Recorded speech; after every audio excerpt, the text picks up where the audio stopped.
Հիմա ներկայությամբ ոնց որ բացատրեցինք այս անցած բաներում, հարցադրություններում,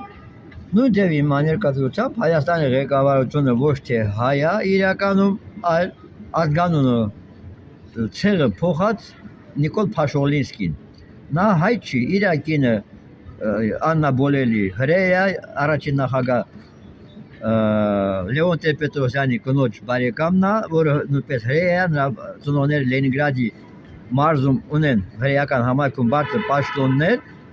Լևոն Տեր-Պետրոսյանը ընտանիքով գնացել էր որպեսզի բանում Իսրայելում ապրի, ընդդեղից հրեաներ ուղարկել են որ գաստեղ, այս Ղարաբաղյան շարժումը որ մուսուլման Գորբաչովն կազմակերպել որպեսզի սովետական միությունը ներսից քանդեն, եկավ ստե որպեսզի այս քանդման սովետական միության քանդումը սկսի Հայաստանից։ Լևոն Տեր-Պետրոսյանը, որի կինը հրեա է, ինքն էլ գաղափարով հայ չի։ Հետո էս Մատնադանի փոքր գիտաշխատող է։ Եկավ ստեղ մուսուլման Գորբաչովը Յակով Լևոնը ուղարկեց Հայաստան, Երևան, որպեսզի ստեղ միտինգներ ցույցեր անեն, որպեսզի Ղարաբաղը Ադրբեջանից միացնեն Հայաստանին, մի հատ ուրիշ կոնկուրսի բաներ կենտրոնի առաջին քարտուղարներից մեկին ուղարկեց Ադրբեջան, որպեսզի անտեղ միտինգներ ցույցեր անեն, որպեսզի Ադրբեջանը ապացուցի որ Ղարաբաղը իր է, չտանք բանին, թույլ չտան, որպեսզի իրենցից հանեն միացեն Հայաստան։ Հիմա ասեմ,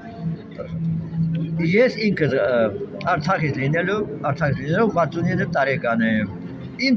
հերս 20 թվականի ծնունդ էր, 20 թվականի 2000 թվականի մահացավ, պապս 1885 թվականի ծնունդ էր, տատս 1896 թվականի ծնունդ էր, ինչ եմ ուզում ասել, Ադրբեջան բառը երբ Ստալինի կողմից ստեղծվեց 1936 թվականին, իսկ ես 69 տարեկան, հերս 20 թվականի ծնված, պապս 1886 թվականի, այդ ինչպես տեղավ որ Ղարաբաղը եղավ 36 թվականի Ադրբեջան բառով ստացված Ադրբեջանի տարածք։ Այս է որ սա անգրագետների եւ վիժվածների համաստեղությունը անգրագիտության չհասունացած լինելով հայ ազգի դավաճան Նիկոլ Փաշովլինսկին Հայաստանը ծախում է քոչվոր մուսուլմաններին, երկրորդ քոչվորներին, որոնց մեծամասնությունը Ադրբեջան բառը սրանք վերցրել են Իրանից եւ նա հանդիսանում է Ադրբեջանը դա ինչ են ասում Գորսկիե եվրեի 1922 թվականին Գորսկիե եվրեի նույնների երի թուրքերի 4 բարագլուխներն էլ հրեաներ են